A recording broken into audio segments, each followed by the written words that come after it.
May mga hiwaga na hindi kayang ipaliwanag at nananatili na lamang tanong sa ating isipan. Habang naghihintay ka ng kasagutan, makinig ka muna sa mga maiksing kwento ni Kuya Bert.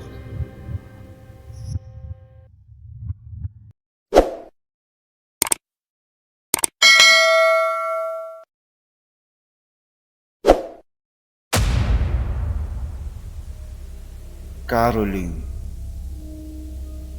Ito ay base sa personal experience naming magkapatid nung kami mga bata pa lamang.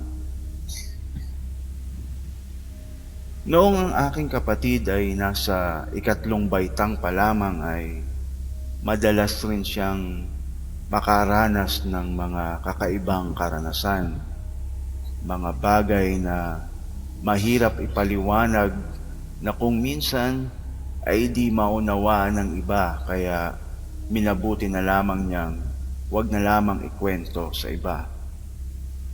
Kung tutuusin ay mas malakas ang kanyang loob kahit siya'y babae kumpara sa akin. Isang araw ng Disyembre, napagkasundoan naming magpipinsan na mga aruling upang meron kaming perang mapagpapartihan. Mas masaya kasi ang caroling noon kesa ngayon. Maraming tao ang nagbibigay at natutuwa pag may mga batang kumakanta sa harapan ng kanilang bahay. Kaya umaga pa lang ay nag-ipon na kami ng tansan upang gawing tamburin at lata ng gatas upang gawing tambol. Nag-ensayo naman ang aking kapatid kasama ang iba para kumanta. Sabik na kaming mga ruling. Yung isa kong pinsan ay iniisip na kung anong mabibili niya sa kanyang mapangangarulingan. At sumapit na nga ang gabi at masaya kaming nangaruling sa aming lugar. Barya man ang aming nakukuha ay masaya pa rin kami at para sa amin ay na may murang edad ay malaking halaga na yon. Hanggang sa naisipan ng isa kong pinsan na pumunta sa kabilang subdivision upang dooy ipagpatuloy ang pangangaroling. Sabi pa nga ng pinsan ko, maraming mayayaman at malalaking bahay doon. Tiyak na malalaking magbigay ang nakatira doon. May kalaliman na ang gabi at dahil sa kagustuhan namin na makarami, ay nagdesisyon nga kaming magpunta doon. Sa una at ikalawang bahay ay nabigyan nga kami ng malaking halaga. Yung iba ay nag-request pa ng kanta. At dahil dooy, malaki naman ang ibinigay ng may bahay. Kaya naisipan namin na ituloy pa ang pangangaroling.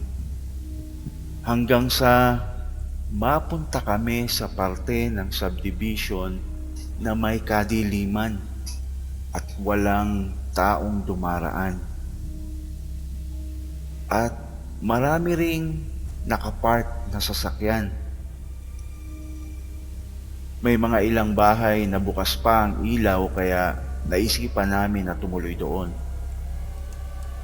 Tumapat kami sa isang malaking bahay na may kalumaan na. Patay ang ilaw sa ibaba ngunit may ilaw naman sa taas ng bahay. Dito tayo, sabi ng aking pinsan. At nag-umpisa na kaming tumugtog at kumanta.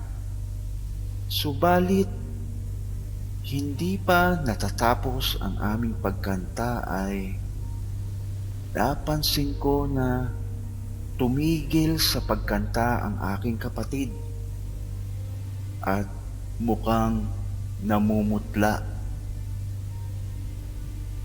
Nakatingin siya sa isang abandonadong sasakyan malapit sa bahay na pinangangarolingan namin. Kuya, sabi niya. Bakit? Napaano ka? Nag-aalalang tanong ko sa aking kapatid. May babae sa ibabaw ng sasakyan, sagot niya. At lahat kami ay tumingin sa sasakyang itinuturo niya. Napansin namin na totoong may babae sa ibabaw ng sasakyan. Nung una, inisip kong taong grasa lamang iyon. Ngunit ang mga paa niya ay nakalutang. Walang paa ang babae at nakasuot ng itim na bestidang sira-sira. Di rin namin maaninag ang kanyang muka. Nang mapansin namin na parang papalapit sa amin ang babae ay nagtakbuhan kami pauwi habang paiyak na sumisigaw ang aking pinsan. Hawak-hawak ko ang kamay ng aking kapatid upang hindi siya maiwan. Paglingon ko ay humahabol pa rin ang babaeng nakaitim na tila lumulutang sa hangin. Pagkarating namin sa poste na may ilaw malapit sa may tindahan ay doon lamang nawala ang babae. Nagulat ang may-ari ng tindahan at tinanong kung napaano kami. At takot naming isinalaysay ang aming nakita. Sabi ng may-ari ng tindahan ay may aksidente raw na nangyari sa may highway nung nakaraang linggo lamang. At may nasagasa ang babae ang may-ari ng sasakyan na iyon. Dahilan upang ikamatay iyon ng babae. Tumakas daw ang driver ng sasakyan. Kaya siguro nagpapakita ang babae doon ay upang humingi ng hustisya.